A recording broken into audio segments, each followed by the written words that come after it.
Leader of the Alliance for Change, Nigel Hughes, has brushed aside claims by Vice President Barajagdio that there is no real crisis in the Guyana Police Force. This was following the Calvin Brutus saga, which saw the senior officer facing 30 counts of obtaining money by false pretense, misconduct in public office, larceny by public official, money laundering, and liability by public official. Brutus is likely to face additional charges when the matter is called again in the court on November 18th. Speaking at the AFC's weekly press conference, Hughes said there's more than a crisis in the Guyana Police Force. He pointed to the Ricardo Fagundes murder, which happened in the vicinity of State House, the official residence of the president. We hear that the People's Progressive Party, through their General Secretary, say that there's no crisis. There's more than a crisis. Because if you can have a crime of that magnitude, that close to the president's house, and 2 or 3 years after, not a single suspect is arrested. We have had significant disclosures by someone who was part of that investigation. It must mean that it is beyond the capacity of the Guyana Police Force to investigate several crimes, not only those in which they are the suspects, but those in which the security of the president of the day is challenged.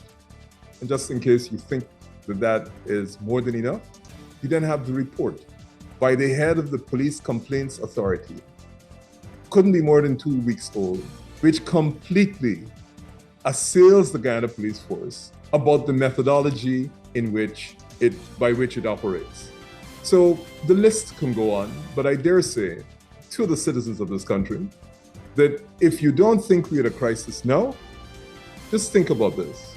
God forbid, if your child got struck down by one of those donors of gifts to the Guyana Police Force, and the driver got arrested, and it turned out that the driver was a relative of one of those persons that donated a gift to the commissioner or the deputy commissioner, do you really believe that that investigation is, one, going to lead to substantial charges, and two, that those charges will actually face the real possibility of a conviction? I just leave that with you. And if at that level of traffic, before we go into anything else looking like narcotics, or we go into anything else looking like corruption, I believe you will have a crisis. He outlined other matters of concern to amplify his case. But it doesn't stop there.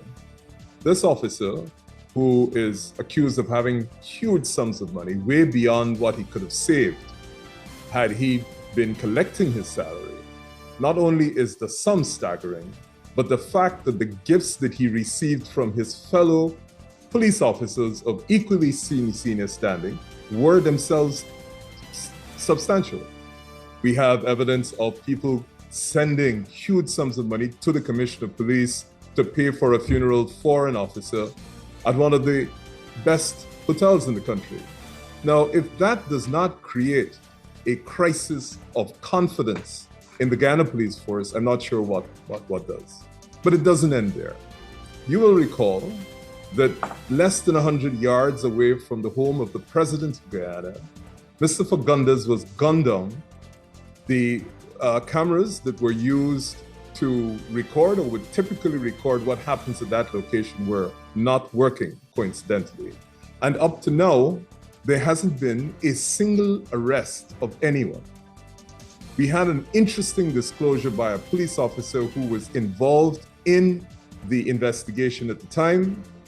And since 2018, we have passed the Protected Disclosures Act, which is otherwise known as the Whistleblowing Act, and we have not operationalized it. That means there could be absolutely no serious intent, both by the government and the Guyana Police Force, to provide it with yet another weapon to fight corruption, which is whistleblowing. Vice President Barajagdio said the PP will not tolerate corruption in the Guyana Police Force or anywhere else. He said when corruption is found in the Guyana Police Force or anywhere else, there will be no attempts to cover it up.